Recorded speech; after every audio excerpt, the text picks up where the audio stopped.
none of the bad things. I love that. Well, I'm only coming here. Yes. Yes. Who needs Florida? I have to go there next weekend for a wedding, so that's why it's on my mind. I'm like, why don't let's just skip Florida and just. We started watching that series. Okay.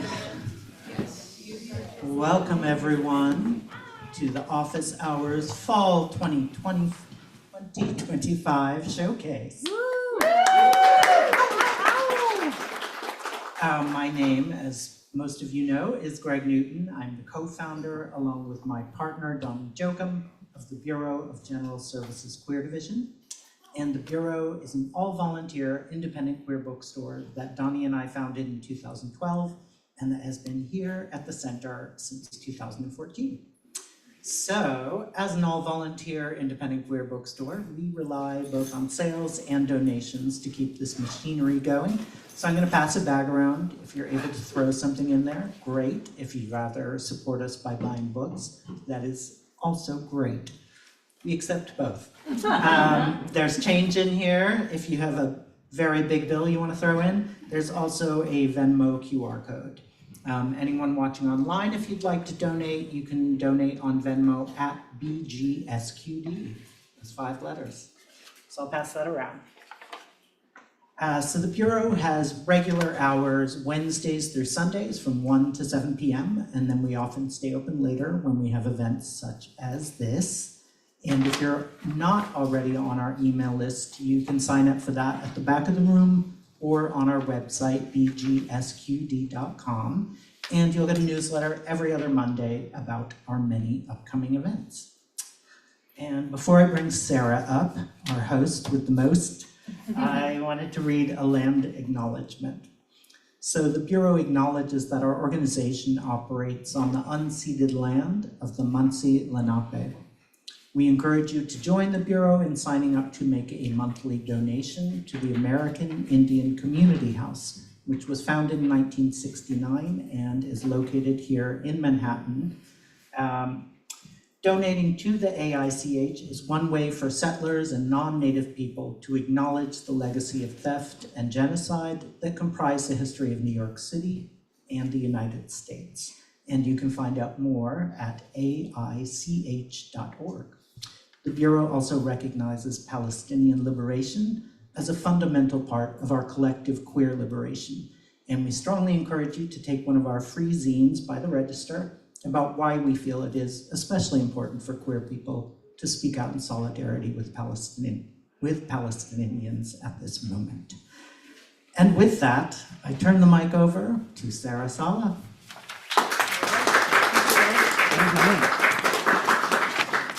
All right, thanks, y'all. I'm just gonna dramatically fumble with this, as one does. Thank you so much for being here in person, IRL. Office Hours is a group of writers. We got together in 2017 in the back of Kettle of Fish.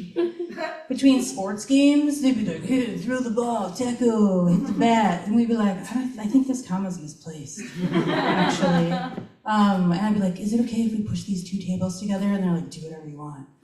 So they were really lovely. And then our group came over to the bookstore, which was amazing. Greg would let us come in before the bookstore opened. We'd have an old-fashioned table and chairs. And then when the pandemic hit, we went online, which has been amazing because more people from around the world also and in the United States could join. So it is really nice to come back to our home in the bookstore tonight too. So Office Hours is a poetry workshop that takes particular care to invite queer folks, writers of color, femme-identified people, and any spectrum, non-binary folks, you're welcome to write things and share things and just create a really good community of writers. So before we get started tonight, I do want to read a poem from Daylana Dameron, who some of us went to the NYU MFA program with, who passed away unexpectedly earlier this month, especially Abba Belgrave, who was dear friends with them, who's in our program too. I was just in awe of Daylana. They were always like a big grown-up poet to me because they came into the program with the book already. And they were just so fully formed in their voice and doing their amazing residency and all these things. So I'm just gonna honor them with their words. This is a poem called Flame. Now I'm thinking, Carrie was in our program too. Carrie Newton, Delana, sorry. Intrusive thoughts. Flame. When you meet a man who is satisfied with one match to start a fire that should last 1,000 days, you want to be the wall wind cannot pass through, to be as wide as a brick house around his singular hearth.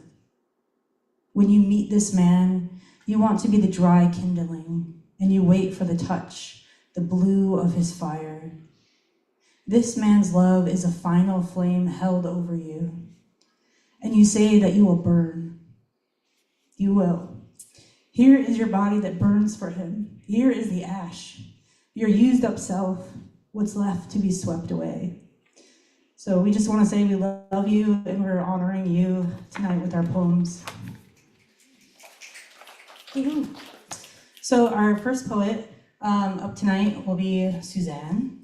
And in lieu of reading really long traditional bios, we just have everyone respond to a random question that I create. So this year's question is, what is the most boring fact about you? Some bangers in here.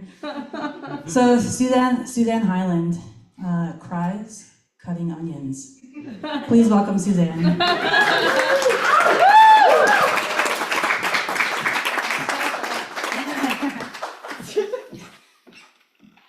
Hello, everybody. It's been a while since I've done this, so give me a little minute. How does this work? It's fine. Actually, it's fine. I can do that as well. It's good. I think if you just squeeze this, it'll go out. I see. Yeah. Wow, I feel like my memory of this is it was so complicated in 10th grade when my friends were trying to play music. All right. I'm really excited to be in this space. I've always wanted to read here. This is a true blessing, and thank you to Sarah and the whole Office Hours crew for inviting me in. This is my first semester with the workshop, and everyone has been very, very kind and warm to me, and I appreciate it a lot. I'm gonna read 3 poems.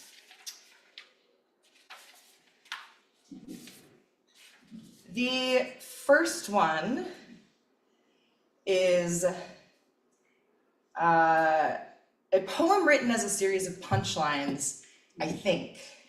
If you don't laugh, I'm gonna get a lot of information about this poem. It's called Horse Sense in American Humor. At harvest time, the horse, named Harold, clops unremarkably through the clearing, pulling a cart of vegetables whose time has come. In Congress, a bill is passed making horses agents of the US government. 4 years later, the horses unionize, only to see their union dismantled 4 years after that due to rampant racism in the managerial ranks.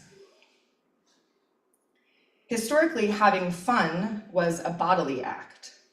Wrestling in the mud, rolling down grassy hills, climbing trees, all forms of horsing around. Do you ever wonder about the origin of the North American horse? Some scientists speculate they emerged fully formed from the floral wallpaper in the Procter & Gamble family farmhouse. In fact, there did used to be a North American horse. The ones you see in the movies are colonizers. In the attic of the Procter & Gamble family farmhouse, trunks of tintypes reveal a vast network of tunnels through which enslaved people traveled to escape. In one image, a man stands by a horse, clutching her mane in his fist. Like baby George Washington and his cherry trees, it was more than horse sense, it was romance. Actually, if you put any kind of livestock on your land, you receive a tax break. But the law does not indicate what shape the animals must be in to earn you this credit. Some folks ignore theirs completely. Others charge their neighbors' children for a pony ride. If you whack your horse in the right spot on his flank, he will open his mouth and recite Mary Oliver poems. This is a gift, a lesson in form, but without that instance of violence, you can't access it. Stand face to face with your adversary. There. Look him in the eyes. Summon your sense of power. What is it? What makes you feel powerful? Hold on to whatever it is that makes you feel powerful. Is that it? Is that what makes you feel powerful? Yeah? Do you feel powerful? Are you powerful? Daddy, are you so? Have you heard the one about the runaway horse? They say he didn't know the meaning of the word workaholic. The gift belongs to the horse, but the mouth refuses to believe it. Old horses are given over to circuses. Very old horses are shot in the head. It's a prairie. No, it's a vast pasture. No, it's a meadow full of flowers, and you and your horse are flying through it. No, it's a metaphor. No, it's real life.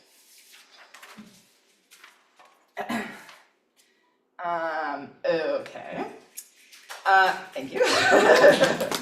Really not sure about that daddy moment. That's the first time I've ever done that in front of other people. For the second poem I'm gonna read, I gave myself a parameter. Basically, when I was drafting, I have a lot of these, and I gave myself a restriction in the style of Kathy Park Hong and my friend Rennie Ament and other poets. My parameter for this poem is the letter B. It's called Irreproachable Mob. Beware the bounty on boredom, barrage of blubbering bureaucrats, blooming bed of hot-blooded button men. Beware bare light bulbs blinkering in bedecked boardrooms, stockbrokers elbowing for bad bills, betting the stability of bees. Beware businesses that claim to beautify bunkers despite liable bodies biting beside. Beware being bribed by bromides about color blindness. Beware abiding by the book of Genesis or ebulliently debating forbidden objects.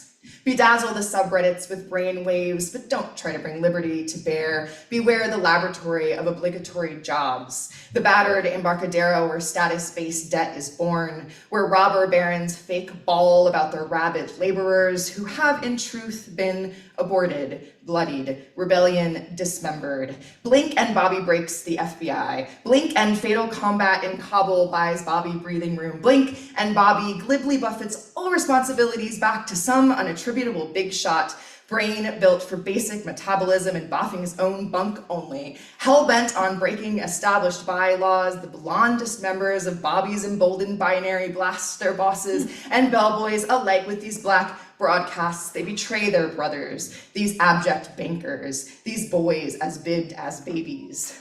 Beware their brutality.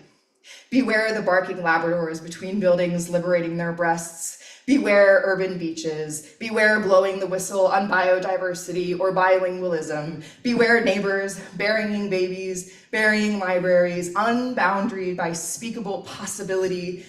Beware being bagged, harboring those who were beforehand banished. Beware.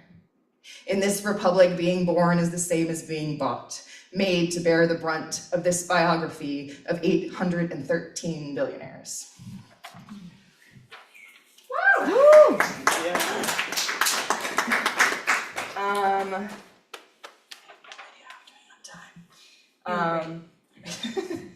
I have two more poems. Actually, I'm gonna do this one first. I saw some friends read last week, and everybody at that reading read stuff that was like raw that they hadn't written like last week. So in that vein, I brought a poem that I wrote 4 days ago. It's called Lawn in Winter. I went to a dinner where I perceived myself inferior. Everyone was going to analysis 4 times a week but me. I preferred lying prostrate at the bottom of a Christmas playlist. I preferred watching my neighbor's TV through 2 sets of windows. She didn't have blinds, and I didn't have blinds because my sills were full of houseplants. I preferred the tree in the back, but it was beheaded for its violence and high wind. With the influx of sun, the houseplants grew twice their usual size. I had no such desire to know myself. From each day, I extracted the essence of living as if intending to optimize it. Instead, I felt the presence of a great whole. I longed for clarity and conviction, like going with a thought until it branched into anonymous veins. But the point was often forgotten. The whole breached our mutual agreement of non-breaching. Still, I tried to work around it. I told everyone who would listen that compassion meant feeling coupled with action. But in my hands, animals were dying, and sometimes I barely attempted to save them. I let out the sob which had previously clamored at the prison of my mouth. Behind closed eyes, I saw an expanse of clipped dead grass, a lawn in winter. Afterwards, my wife and I woke up on the couch, braided into one. I tapped the blanket as if it were my cell phone. I watched my neighbor's Olive Garden commercial. A flock of birds outside the window looked for a tree to land in and, finding none, squabbled back into the sky.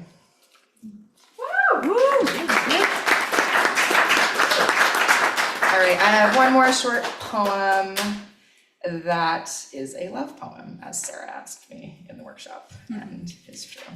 It's called Communicating a Purpose. An attempt was made to understand time, and from this attempt bloomed language. But language was only a means, even when it represented itself as a flower, and people went around their ancient cities holding it above their heads like a gift. Gifts, real ones, were exchanged, and language clung to them and what was stolen to a torn and fluttering flag hung in a battle, nearly illegible tatters against the sky. At a fork in the forest path, there is a stack of 6 flat rocks that point in no clear direction, meaning over the years, each path has been taken many, many times. But that makes a poor creation story. Once upon a time, I woke up and said hello to you. Thank you.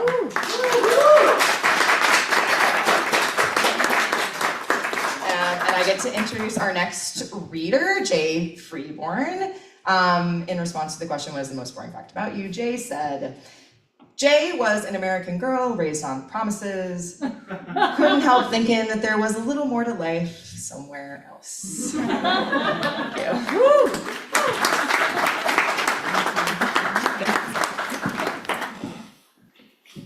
Yeah, please. Wow. Thank you. Looks good. I know, it looks expensive. There's like 2 varieties too. I always feel like, maybe because when I worked in a restaurant, they overcharged for sparkling water, so it's like, I feel like I should do Very that.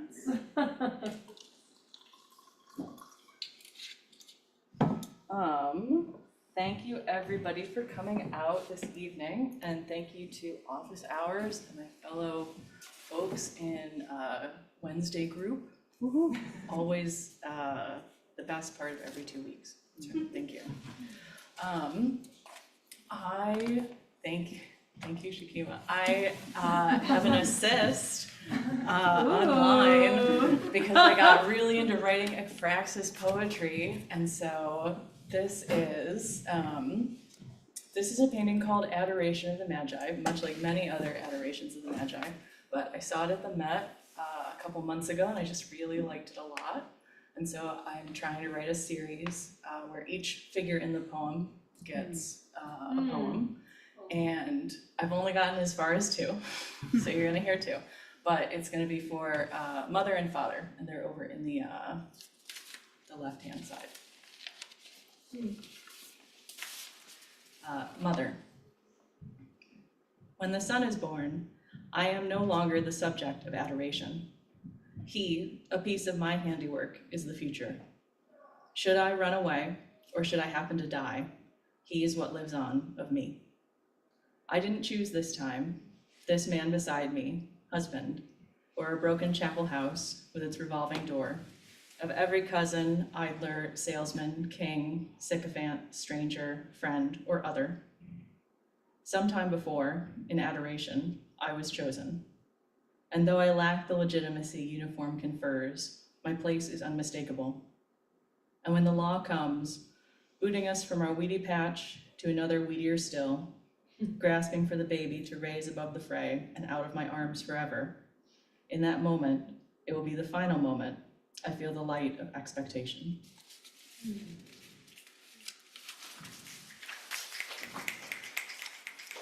The father. As a younger guy, I used to know exactly what I should. Took my gut and hit the concrete running. Really all you needed then. But now, I'm as lost as you. I did assume I'd be a father, in the way I assumed I could buy a house, or spend my weekends being bored, rather than picking up extra shifts. What life is asking confuses me in these shifting middle years. There is a mother beside me, and a child from who knows who, and I'm supposed to take that in stride. My own mother used to joke that sure was the only thing she would put on her tombstone, a word she said so often, it became all to remember her by. Thank you, Shakina. Okay, I have one more ekphrasis that is not related to this, or James. James, but if you want to picture his glamour shot, like, feel free. It's called Lady and Her Horse on a Snowy Day, 1899. Photo by Felix Thiolier. Liv speaks French, and I don't, so I'm sorry. Your father's shaky writing on the empty yogurt container looks like old bitteries instead of old batteries. Old bitternesses gathered together, sweating it out before being sent across town. The obsolescence of exile. Outside, you and your brother are fighting. Inside, silent, as breath against new snow, as what we want versus what becomes inevitable. Your father yells a command like you and your brother are 12 again and dropping everything, turning and running away. And then I have two others that don't have visual images.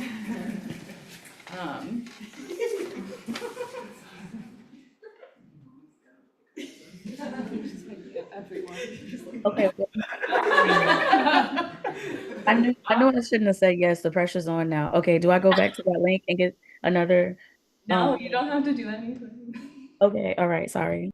I think Sarah was just trying to make James's face less large. Although I was gonna Yeah. Top right corner, maybe? top right Okay. corner. Top. Oh yeah, over here. Yeah. Yeah, Yes. just like a gallery. Gallery. Yeah. Sweet. There you go. The pressure is More not- normal. Yeah. Thank you. Everybody looks so good. Yeah. I miss you guys. Okay, two more. October. We pass the tall homes of single families, decked for Halloween. It is a time of great mischief, you say to your daughter, lost before us in spooky wonderment. We have passed the block where your brother lived in the pandemic. I forget the number, though we were there many times. By the park, we find the refuse of protest. Paper cups, single gloves, and signs not so much clever as desperate. Revolution is not good for families, you say. It's good for young men who like to shoot guns. Outside their tall houses, parents are being patient with their children, and it threatens to make me cry. What is past is settled, and what is coming seems inevitable to shift. We are passing a lightless window, distorted image of the dusk, and I permit myself to look.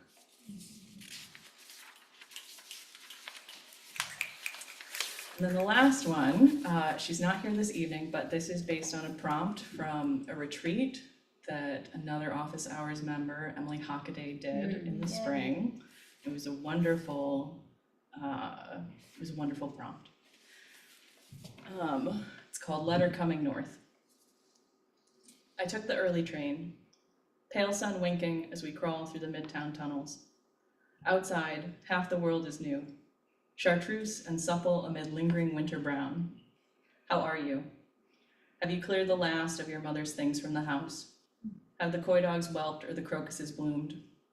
Here we pass the blue of warehouses, of corrugated shipping containers. Here, the blue of the sky. When I imagine the depth of human misery, I can see no bottom. 5 days a week, I meet in windowless rooms with men and women for whom deprivation becomes a given state. Outside, in the cotton of my life, I may see them, dim images in glass. The air between carriages tastes heavy, as it will ahead of rain. We pass along the Mohawk. Fish move dark below. Thank you.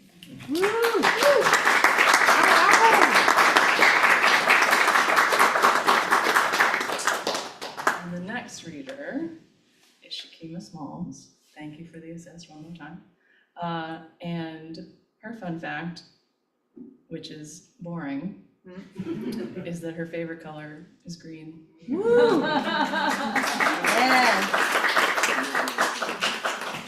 Thank you, Jay. The poems read by Suzanne and Jay are so beautiful, and I'm also bringing Delana into this space, a friend of mine, and just really sitting with the fact that we are so blessed, and I'm so grateful to have poetry community, and even in this time, it makes me just more aware of how lucky I am to have found office hours. This is a great group of people and just brilliant artists, and I'm just so happy to be a part of everything. So with that being said, I'm going to start with an untitled poem that I wrote this semester. Sitting on what used to be my mama's front steps, twisting my locks and unfocusing my eyes to watch the sun reflect rainbow dust around each curl, each tangle bristling into my ear. Some of us live in hot metal boxes. Some of us live in earthenware pots, the corn snakes wearing our pine straw carpets for hats. A black cat that sometimes shares the yard reminds me that nothing belongs to any of us in the way that we eat the propaganda of human superiority. Reminds me simply to share in return. Ants run up a red okra stalk, hustle against its leaves for sweetness, roll their bodies in sap until the remaining blossoms wither, or a lonely woman comes to spray them down with dish soap. In this season, I tire of killing, but I can't help myself. The needle-saw palms of an agave have left marks on my thighs for your lips to trace. I mark the trail with my blue blood and scream into a dying birch, its eyelet papers curly enough to bay until its sound disappears. The summer has left us with penny-deep skin and aching for rest. The wind changes sounds as water is drawn from the veins of the leaves. Soon, the wind finds its season and rattles us to sleep. The bones of this soil remember what was, the water as our faces, the sound of the land as grandmothers calling my name. The creeper vine, costumed as nature's red insides, sways its lace leaf string from a magnolia tree. I can hear the step of every creature beneath my feet. I throw guilty repasts for their lives lost and think about how violet black it is to sing and dance ourselves to death.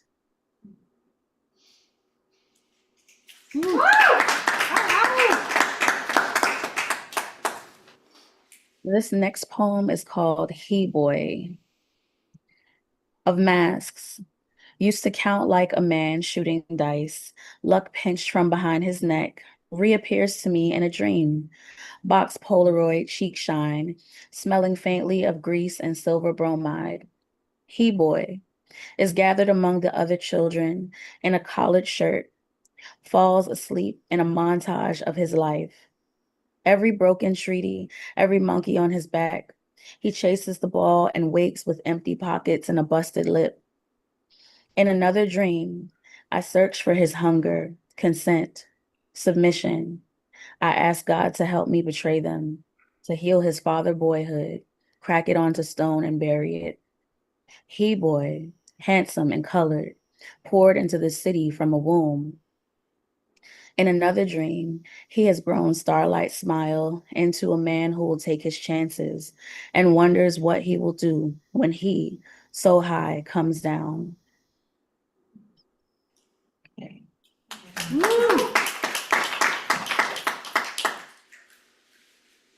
And this last poem that I'm going to read is called I Know I've Been Changed. One of my favorite gospel songs is by LaShawn Pace, and it's of the same title.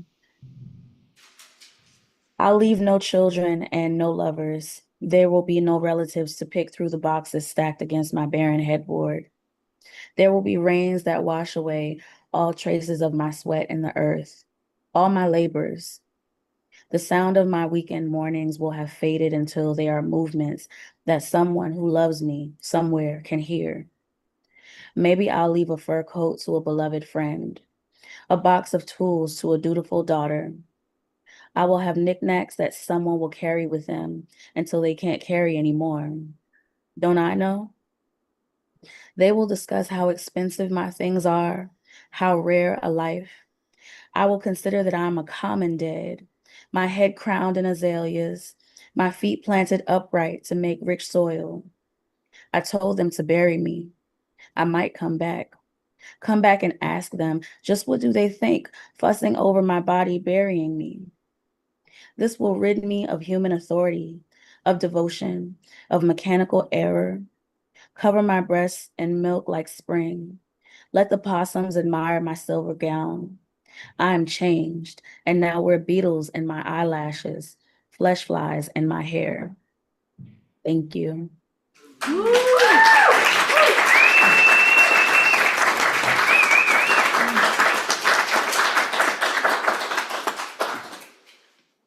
All right, and I am happy to be introducing our next poet. There is so much pressure when I have to like share screen or switch tabs. I don't know why. You're I'm doing ready for it. amazing. I'm We're ready. actually gonna jump to Ryan if that's okay. Yeah, Ryan. Do you want me to go ahead and read Ryan's bio? Okay, Yes, please. so Ryan's boring fact is that Ryan is taller than he looks. Oh my God. Ryan, you are so tall on camera. Okay. Everyone welcome Ryan. Thank you so much. It's always such a pleasure and such a joy to be able to participate in office hours. This last year has been a time of big change for me. I moved back to America after living abroad for a long time, and I feel like being able to stay connected, even as tenuously as I have been, has been really important. So I moved back to America and I just started law school, so I've been really, really busy. I have one new poem that I brought to the session early in the semester, and then I was going back and I found an old poem to share as well. So I'll start with after 7 years of living abroad, an incomplete list of things that have changed.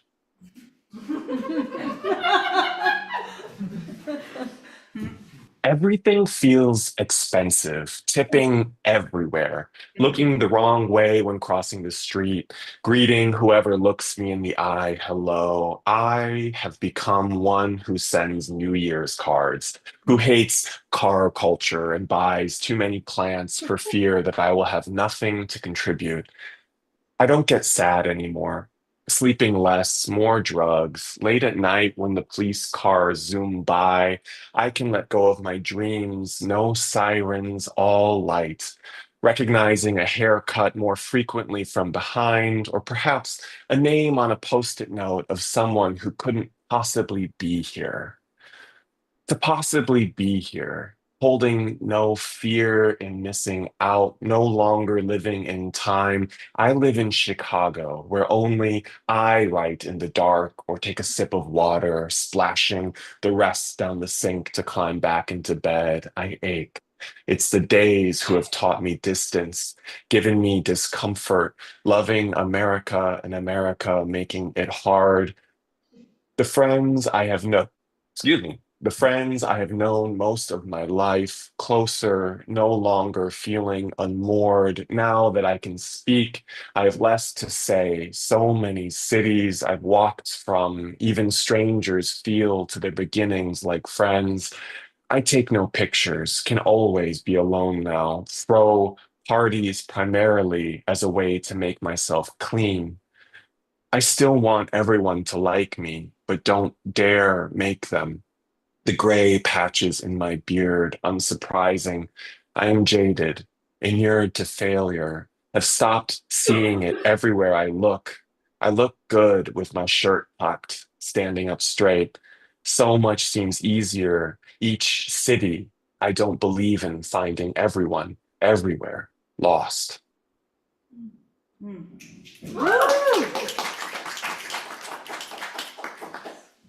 So again, I just moved to Chicago. Winter is real here. It's very cold. And I used to live in Minnesota way back when. And so I used to write a lot about winter. So I was looking for a winter poem, but I couldn't find it. And I found this weird one instead. So I'm going to read this weird other poem instead. It's called In the Future, We All Can Be the Cyclops.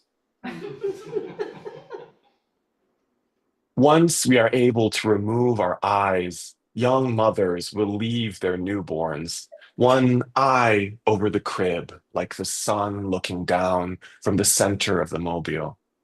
No more burning dinner. Everyone cuts their own hair. But like keys, they are miraculously lost. The cyclopses are spoken to gently, modern dowagers. If they see each other, they hug a little too long. There are support groups where they drink weak coffee and avoid the donut holes. They go around the room sharing the last thing they saw: the sidewalk and a work boot, the neighbor's cat, a brief wrinkle of light as though from deep underwater. Thank you.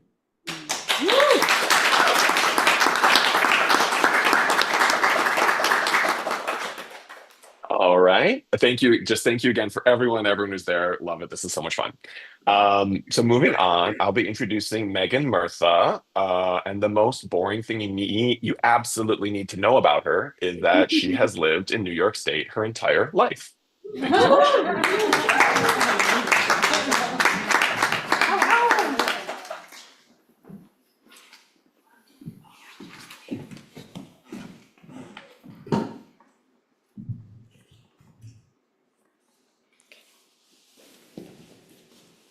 Thanks, Brian. I'll try to keep the levity, though I have no promises. Thank you, Sarah, and thank you, everybody. This is my first semester also with office hours, the freshmen unite. And it's been incredible, and I've grown so much from everyone in my group's expertise. As I've said to my group, I'm a theater person, I'm a playwright, and I'm like making this curious turn in my life. So it's been really great to feel supported. So I'm going to share 3 poems, all that I shared in workshop, that I've revised since based on the genius feedback from all of you. So this first one's called Balancing Act.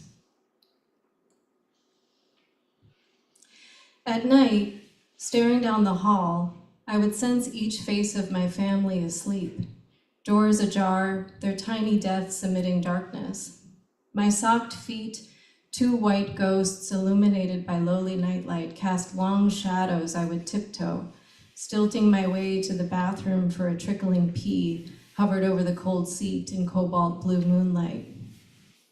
I hold back to slow the sound, worried about waking my vigilant mother, ever ready for her phantoms.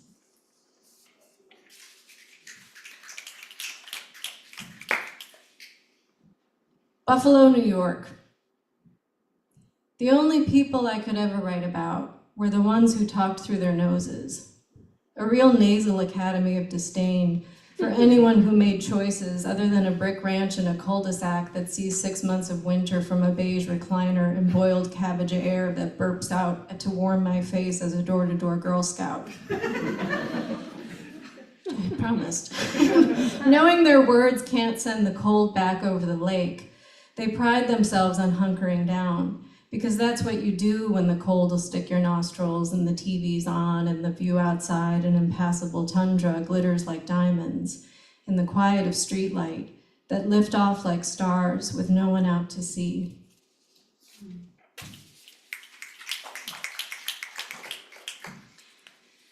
And this last one's called Holes. On the phone, my father says my silence to his monologue about keeping food from the birds all winter shames him, which is not my intention. Well, maybe it is. More for myself than the birds, both starved in our own way to keep him fed and justified. But I tell him he's projecting, which is not easy to do on the mouth of a cave. The holes tunneled by my parents who blame me for being porous mouth sounds only a close ear can make out. My mother finds wherever she can worm a finger. That time waiting at the gas station, me in front, her directly behind, asking if my hysterectomy meant I could no longer have children, as if where she housed me and my sisters for 9 months remains a mystery of her own body she wants to relive through my own. Story. From the outside, my husband says I look solid, which means I've learned a thing or two, or at least how a person can look put together with so many leaks that whisper like drafts around an old window I peer in on tiptoe, seeing myself on the rug as a child, controlling in miniature what never stood a chance at staying whole. It's my pleasure to introduce next a new colleague too, which we need to connect. Someone who has the single most common first name given to American boys in the 80s. It's Michael M. Weinstein.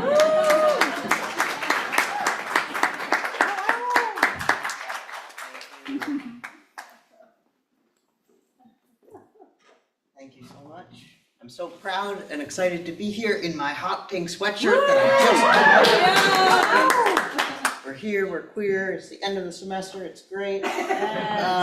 Feeling it. Can I ask you to open that for me? Thank you so much. Look at that. Oh, all right, thank you. Full service situation here. We accept it. All right, oh, yeah, okay. I'll get back to you on that one. Okay, I'm gonna read 3 poems from this book, and they are gonna start in the most queerly self-loathing way and then take a detour towards love, and then I don't know what the last one's gonna do. All right. Just marked it just here. Nope. Here we go. An act. Pretending, a tendency tense with presence, tenderness, an end in it, to be slim, slick, with skin like skim milk, only secretly sick. It started with the heart, startling it into being a part, the art of that host of close woven defenses, the indiscernible curtain of fictions drawn to shield the girl I killed. Still the taint in my certainty surfaces churlishly, states that if I'm to be held, it will help to spill only bits of myself, to let slip a courteous hint to convince with my intimacy, or else for the sake of a detail I've saved to succor me. And if ever a lavish fact comes untucked, it must be latched back in the black of a past I can't unpack, an ache in the each I reach for endlessly. The faintest fracture in integrity spreads unmendable. Best hold still and plunge the needle in. Let the chemical pen cross each X out and scribble Y in. Don't look down on doubt, the no, the now, the ledge at the edge of knowledge. No one had made any promises I would turn out to be someone I liked.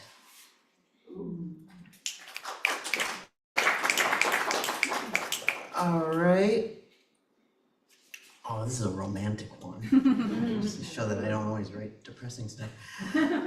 Cloisters. Anyone been to the cloisters? Yeah. Good spot. Cloister. Our bodies are about other people. One line of music, illegible, encircles your hairy ankle. You suckle, not gentle, at my post-surgical never mind, and what that ache equals I've racked the fucked archives to find. Picnic blanket, unscrolling sunlight on our excerpt of park. Accuracy, surprise, soft smear of mayonnaise, cold cuts bit into, crumbs on a napkin, names. You showed me each hand plays more than one voice. Now you say hands, and I see yours only, in particular. Our hurts the same height, similar in what they cast outside. What pattern, then, could you live in forever? What unspoken order? What just upon waking dream of transparency? Frosted mylar, damp sheet. All your hunger thrown down like a test. Ink it in me. The tapestry's caption reads, the unicorn at rest, but he's bleeding. Look, his white neck, the repetitive flowers against.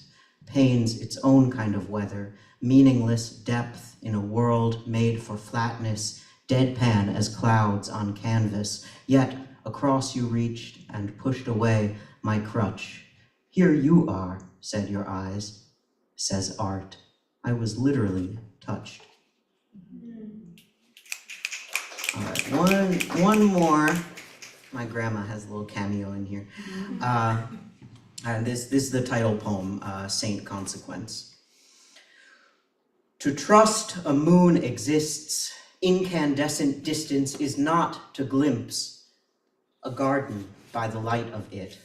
Here now, thrown against the wall, it makes a ghost coin. The curtain's shadow casts a design like a map you could cover the world in if you could just line the edges up. No detail is refundable. No icon hauled up from the past. Touch, unbeliever, the peeling off face in its gold aureole, and remember, can stare you back there. I'd tell myself that whenever wonder entered, then receded like the shy, drunk boy who didn't know anyone at the party, stumbling softly down the hallway, late. I had to assume my experience mattered, knew if I could just peel back the clouds, there'd be a grid or else a rip in the night skin, leaking darkness. But by the time I, the surgeon performing the autopsy, arrived, the corpse was history. Now the scalpel is slippery. How will I know where to make the cuts? That boy leaned over a dumpster marked recyclables and threw up. It seemed to take him a long time, and the muscles in his thin back tensed, released with each new heave, and my hand watched his shoulder, untouching, lusting for the Y chromosome nestled in each separate cell, and felt love. Not for him so much, as for how an accretion can make an argument if the grains cluster closely enough, if the coastline bloats up as the tide seeps out of it with a low, loud, sucking sound, then rears back to batter an absence again, as if they've always been attached that way, the parts. He asked what God, if any, I believed in, and the rain paused just like listening, then went back to ripping, thread by thread, the sky. Can I say why I claw through dirt for that hard shine like all the other unbeloveds? One solid object, wrapped in the newspaper chaos of days to be opened years later, as once, under a street lamp, my grandmother pulled the soaked scarf from her throat, full of sharp-edged German words, and sang, "Feels like faith. It weighs, won't lighten." Thanks. And next up, is it still the right? Yes. Okay, next up we've got Donata Watson. You're here in person. Awesome. Hats are her favorite emotional support accessory.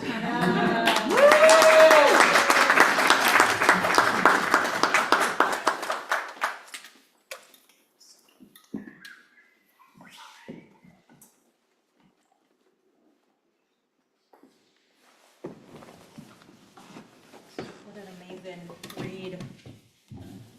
I'm so grateful to be in person and to see all of you, and for office hours, and just to be in this space. I don't know, I think I want to sing a song. I don't know what I'm gonna read yet. Not because I'm not prepared, just, I don't know.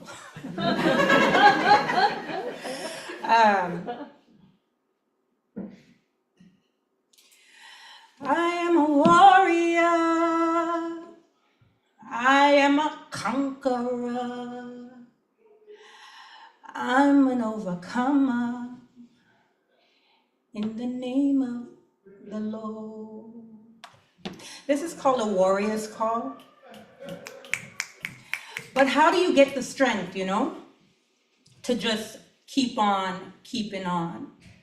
Like what me I say is like, oh, you don't just get it all up when you can't get a strength. Nothing not go on. You don't know who for call or what is even for your start. Or you have to take a hard life easy when you just a fail and a fall.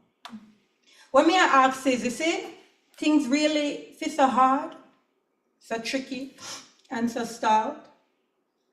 Yeah, I know, June, I know, yes, just keep on keeping on, but do you know out here cold? What? Yes, the flowers them just start bloom. Why? And still it cold for March. Was void of social capital June, it dangerous your ass. Huh? No, I can't dance calypso. No, it's not my beat at all. What that have to do with, your sister said to tell me what? My silence won't protect me. It has up to this far. What you said, they're messing with the sound? Recording. Freedom is elusive. A million fears can't beat or what? What you said, something internalized inferiority is indoctrinated. Wait, let me go get a pen. Perfectionism is a lie. Yeah, man. What? Zora there too? Hooray. They're messing with the call. I can't hear you too good. Audrey, is that you? Lord, what a go on. Why are you yelling? Una said what? In praise of island women. Another crime. After me not commit no crime. Praise island woman. Brenda. Oh, me know Brenda. Me have her upon WhatsApp. You want me for 3-way to call? Yeah, cut. What you say? Connect? Because this is a what? A warrior's call. Hello? Oh, this is a warrior's call.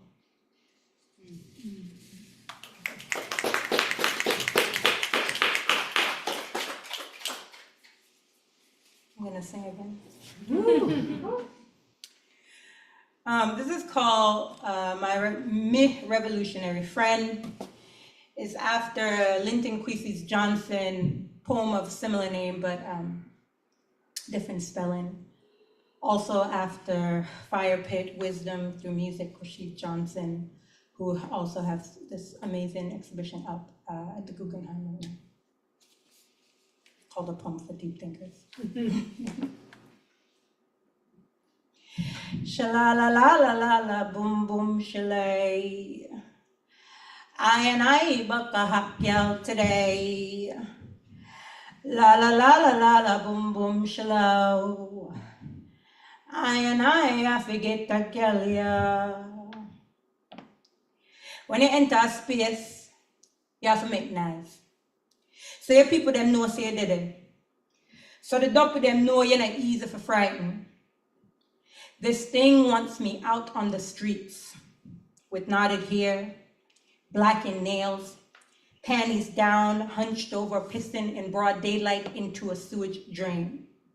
Me said, it wants me in a bus lane, dazed and nodding. Is what a general I sing this your man song your for. Speak in whatever language is needed for safety. when I say safety, you gotta say it back. All right, safety. For such intellects as we can't rest in delusions of grandeur. It better if me did go bam bam. What a bam bam, bam bam dilla, bam bam. What a bam bam. I wanna listen. Dante, I play the blues. What you thought if Dante's hell is not really heaven?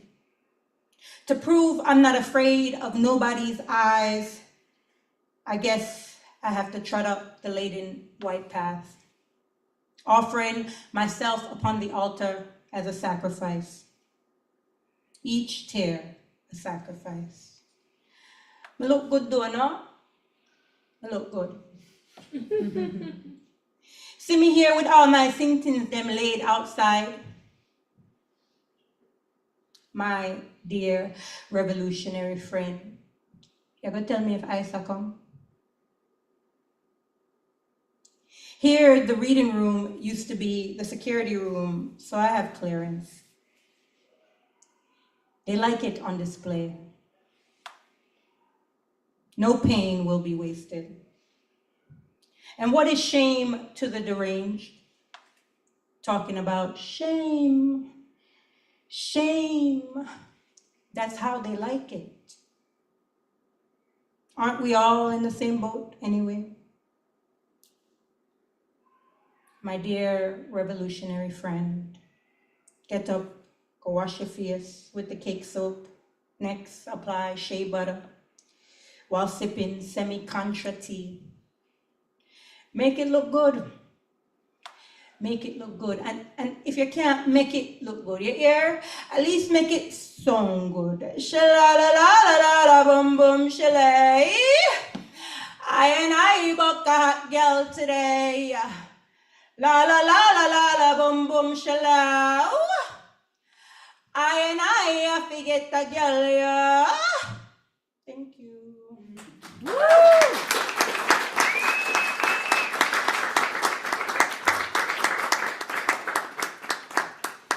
And next up is Carrie Hoffman on Zoom. And her boring fact is that she ate peanut butter and jelly sandwiches for lunch from the first day of kindergarten to the final day of high school, but did alternate between strawberry jam and grape jelly. Take it away, Carrie. Woo! Thank you. It's wonderful to hear you all and to be included virtually as well. Thank you, Sarah. I have been working on some bound poems, and I think the last time I was in workshop, I brought, I think, one of these to y'all. So they play with the popular Google search results relating to whatever you put in. So my theme is mothers and motherhood and things like that. So I put mom or mother and then a verb or something, and then played with the order of the lines, rearranged them, but otherwise did not touch them as far as didn't add anything or delete anything. So this first one is called Mom Needs. Mom needs chocolate. Mom needs coffee. Mom needs sleep. Mom needs you to caramelize these onions. Mom needs a break. Mom needs to stretch her legs. Mom needs a drink. Meme. Mom needs a break. Meme. Mom needs therapy. Mom needs a vacation. Mom needs help. Mom needs a medication. Mom needs toilet paper. Mom needs assisted living. Mom needs to be center of attention. Mom needs a perch. Mom needs to read romance. Does mom need to be capitalized? Mom needs to make money. Mom needs unused clothes. Mom needs to cut her expenses. Mom needs constant validation. Mom, we need more Hot Pockets. Things Mom needs to remember. Mom needs time alone.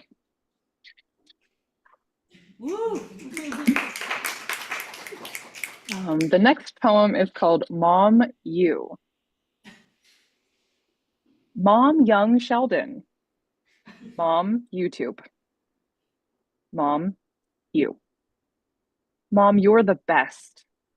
Mom, YouTube channels. Mom, your business. Mom, you are my sunshine. Mom, you mean the world to me. Mom, you're fired.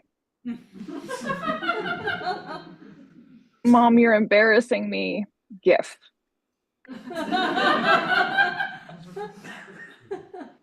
And I've got two more. This one's called Mom, I. Mom, I threw up. Meme. Mom, IMDb. Mom, I am a rich man. Mom, in Spanish. Mom, in Korean. Mom, in sign language. Mom, in French. Mom, I just won an Oscar. Mom, I threw up. Mom, in motion. Mom, in ASL. Mom, I love you. Mom, I miss you. Mom, I'm sorry. Mom, I froed up.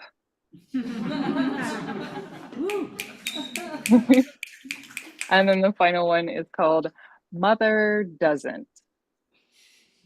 Mother doesn't want a dog poem. Mother doesn't respect boundaries. Mother doesn't like me. Mother doesn't want father in child's life. Mother doesn't know best. Mother doesn't care about my feelings. Mother doesn't love her child. Mother doesn't like my husband. Mother doesn't listen. Mother doesn't get drunk. Mother doesn't like guests. Mother doesn't live here anymore. Mother doesn't want child. Mother doesn't answer the phone. Does mother have to be capitalized? Thank you.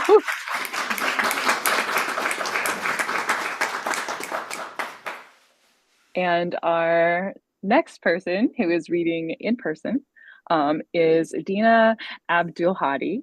And the boring fact is they are a bisexual who lives in Brooklyn.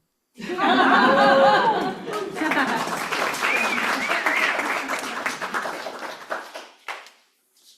have no idea where my phone is, so if I could borrow someone's when I need to transfer, that would be great. I figured one was on my hand, and then if you have my phone, let me know. But so I'm gonna read two poems that I have shared with people in the workshop before, so I hope y'all like the updates on it.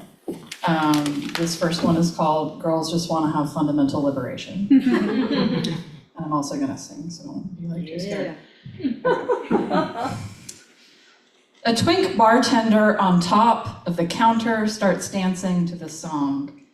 I am when the working day is done, no longer waiting for a bisexual man from the internet. Christian asked to send me money after wasting my time. He lost perception of time during genocide while on a computer, ghostwriting about clean tech that turns crisis into profit. I direct him to Gaza funds because girls just want to have material reparations for our people. Oh, and I guess context is I'm about Palestinians. How you should read this, if you didn't catch already. Watching the twink, I think of Cindy, the New Yorker just wanting to have fun and nuclear annihilation specter. Visible from the street, fallout signs mark basements, once public shelters. No shelter now for the homeless like my mother, whose worlds have ended 1,000 times. As the song climbs the charts, an IRA car bombing in London kills 6, injures 50. Truck bombings of American and French military barracks in Beirut kill 307, leading to withdrawal. The CIA's chief spy in Beirut, posing as an ambassador after touring Korea and Vietnam, is kidnapped. The country of Liechtenstein grants the women the right to vote. The Sandinista Front wins an election, so does Reagan. The CIA begins releasing crack in America. Steve Jobs releases the first personal computer in America. American psyche is an instinctual looking away.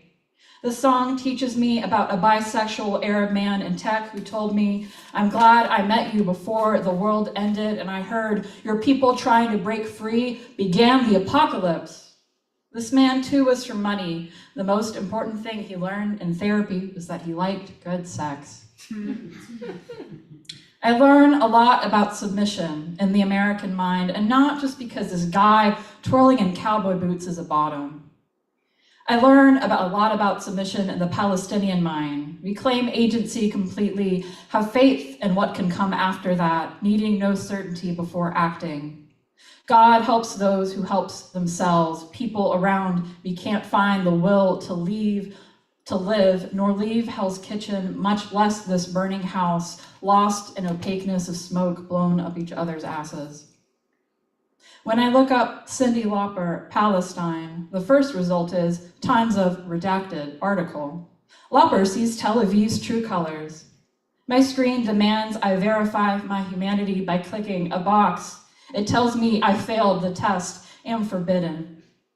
Moving to the next result, the tax-exempt creative community for peace toward her through a coexistence experience after she ignored calls to boycott. Cyndi Lauper just wants to bring people together. I try to find scraps of myself in her video archive. Women of many colors of the rainbow dance behind her, directed to mirror her body's stilted parody of joy. The unpaid extras are secretaries of the label, only sometimes smiling.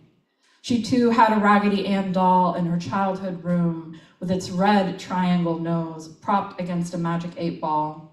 Inside a blue triangle, it says, "Reply, Hazy, try again." After I put parts of myself back together, I look up from my beer. No one I want to flirt with.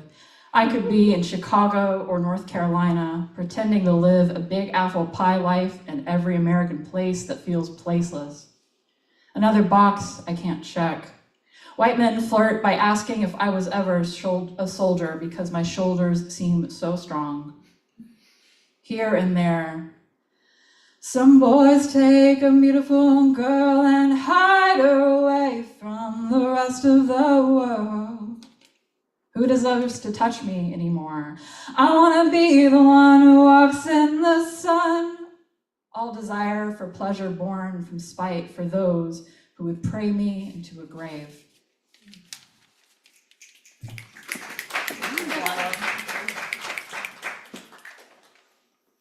This last one is called Ecological Succession. I had a vision. Life interrupts the narrative, becomes viney. My veins turn green. Moss grows on me, fuzzy and wet. Roots trip the couple next to me, and they fall into love, another unexpected ground beneath. I make time for everything I wanted, only to re-earth more desire. Beasts chase me until I fall into a hole of uncertainty. I become even a stranger as I teach myself how to crawl out. What use is my strength except for escaping? The strongest creatures are the easiest to shoot. Let me be an agile groundling, a bird flying quickly, barely better than decay of the forest floor. Ecology overgrows the story we tell ourselves, carries out an unguarded plot that chooses adventures for you. The air smells plastic and overwhelms the fantasy. What is burning? Wildfire interrupts the picnic, smoke taints the champagne. The campaign socialist eats his cake too, waits for the asteroid that ends his movie. I make new metaphors to persuade me into a future. The future is a tangle of kudzu that is edible when young. Now that I am older, fewer men want to consume me whole. Consumption only speeds up, obsolescence throws everything in the trash. I will seed a new world covered in green, green of the flag, green of other people's envy for those skilled in beginnings. I will be green in envy for my future self as she finds a way to swim in the flood.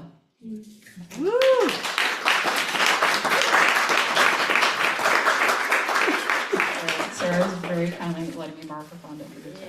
So, most boring thing about Sarah is wears the same exact pair of shoes to work for months on end. Hashtag severance. Please welcome Sarah.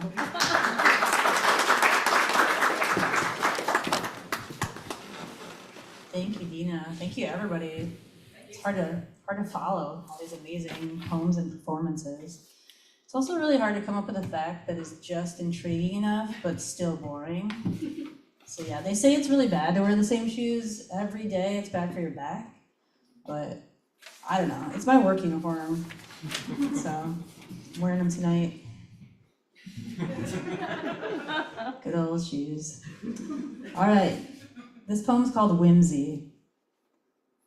When they enter my brain, the grass greens past its prime. Sky blue, now total sun. In the lake, the kids say, stay, watch over us. Their water wings cool tongues against my limbs. Later, in the hot tub, my half skull soaks before slinking to a dark room. The cure for pain is inside the crane that drifts heavy over the house. Men used to call a headache a whimsy. Because of course they did. I got Botox for migraines today, or as I told the tech who was checking me in, Botox for beauty. Made him laugh, he looked tired, so I was...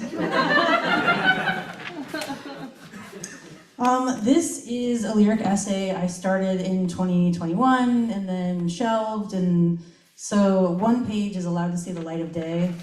So here it is, and it will just end abruptly. I plan to finish it this January, hopefully. Okay. On day 10 of a continuous migraine, I briefly faint while teaching. Or migraine as lyric essay. A migraine comes on like a mosquito bite, then suffocates the saltwater creature of your brain in ammonia. This is to say, I tried to push through them. On one occasion, I biked to the market from Washington Heights with migraine. Like a sports car with polluted fuel, my body rough idled. Limp limbs curled over the carbon fiber frame, a rag doll, propelling itself forward. I found myself a tropical fish in cool water, a polar bear in the kiln. While a friend grabbed us coffees, I snapped a selfie with my phone camera, still sealed inside a worn sandwich bag, meant to ward off sweat. My red cheeks distorted like looking at myself through the bottom of a water glass. I barely made it home. You wish your illness had a beginning, a middle, and an end, but it's not a short story. A migraine is in media res, in perpetuity. Or migraine as constraint offers new pathways. George Perec penned a 300-page novel in French, excluding the letter E. His brain vaulting beyond the ordinary, lurching down side streets, replacing the familial with funhouse mirrors.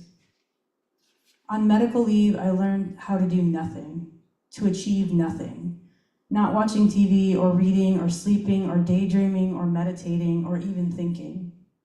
A deep rest of the brain machine. I catch myself slipping into these delicious rest interludes, grateful for what I imagine to be an animal mind, at rest when not in demand by design. Yeah, migraines. Here's a funny one, because poets feel pressure to be funny, guys. Because we're like, depressing stuff, but a little funny. Okay, migraine is James Tate. Hey, train your animal, he's pissing on my building. The super for a neighboring apartment complex yelled, dogs live to pee on stuff, I said. Bitch, I hope giant reptiles devour your body, he said. Wait, how did you know? It's a spiritual gift, he said. Weird flex. Aren't most fears universal? I asked. A chihuahua lifted its spindly leg to urinate on the steps. You'd be surprised. I worry the building collapses like a crushed vertebra. I'm pulverized by the rubble. He said, then stared into the middle distance. The crossing guard over there? She's afraid of the Pope. And the vet with the shredded calves, he gestured with his nose. A kangaroo disembowels him with a power kick. Becoming illegible. The people I love no longer recognize me, I started. Lady, you don't look so good, he said. Warped gravity waves distort my thoughts. Your head, it's on fire, holy. I'm lost to myself and time unfurls endlessly, I continued. How are you not panicking? I think fear makes us infinitely more interesting, I said. The yellow flames are oddly mesmerizing, he said. This building isn't going anywhere, I said. One of the things we worked on in the workshop was all those dialogue tags, so we'll see if they last. But I'm gonna grab my phone and introduce James.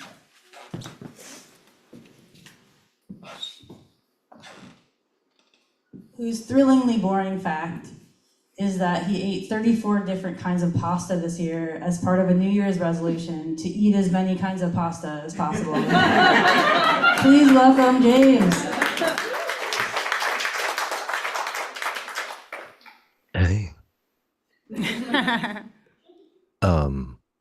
It's such a genuine pleasure to be here, and thank you so much to Sarah. Thank you for the Bureau of General Services for hosting us. It's always so wonderful to join office hours, and I'm so lucky to have gotten to do it. A lot of the poems I wrote this year seem to center around anxiety, so I couldn't begin to fathom why that would be. I'm going to read 3 of them. The End of Loneliness. How the whole world fits inside a double shift at a shit bar. The lunch of girlfriends and fast businessmen. The day shifting its slow afternoon wait. Sweating tourists, odd ranters. Greg, of course, my 3 in the afternoon, whose broken nose always stayed till close. Through the polite lovers at 6, that sticky want at 10, 11, the curdle at 1. What it felt like at 1. Rotted through with knowing, numb-cut hands, surveying my fife of the glazed. You can stay up a long time in a bar if you don't ever look down. But these days, I don't go out to bars. I see troops roll out in my streets. I trim the branches from my tomato plants. I read about the coming recession, the present wars. A man is selling me about a new kind of ad that can talk. It says there's a shooting, another shooting. I should say. But like every shift, Craig asks if I'm holding, and I say yes. He asks if I know who controls the media, and I say no. He asks if I want to go to the bathroom with him, eyes horrible with want and knowing. What it felt like, the chemical rush in a filthy stall, poison in my exhausted ear. Oh, thank you. Litany. Sure, I love a few things. One of 3 cats, my wife, my partner, clean bed sheets, the way incense smells in the temple during the funeral rites, my good knife.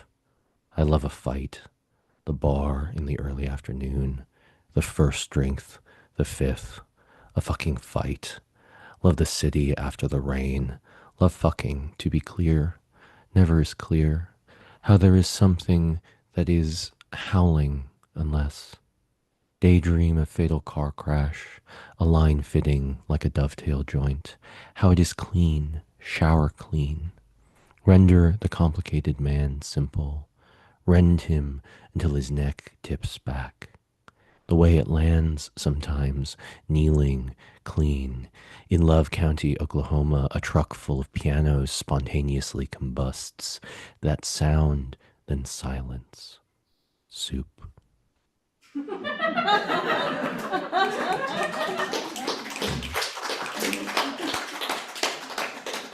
You gotta make the choice that makes you smile, I think. News.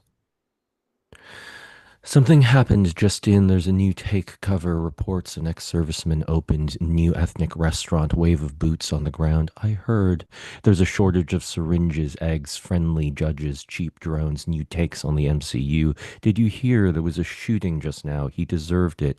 Your news. He was so young, her biopsy came back. There's a ceasefire or the ceasefire's broken. There's a fire or there's a fire, a fire. Good news, more fire. They're resetting the warming goals. They're erasing the news. They're raising the price of the Costco hot dog. There's a war, but it's illegal. There's a war, but it's not a war. I'm so happy. There's a raid. They're massed in the van. They're coming. They're coming for you. They're coming. The cancer is in remission. Her family's in the clear. Let me show you this heartbeat. Let me hear you this heartbeat thrumming so loud.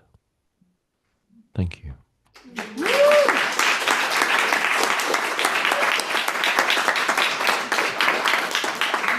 Thank you so much to all of our readers, IRL, online. Thank you for being here. Thank you to the Bureau for existing. We love you so much. We're just gonna, like, once we all transition to the next life, we're just gonna haunt the fuck out of this place because we love it so much, but like in a fun way, right? We're just gonna like reading poems to like humans and they'll be like, this is really scary, we don't like it. Anyway, have a great night. Thank you for being here.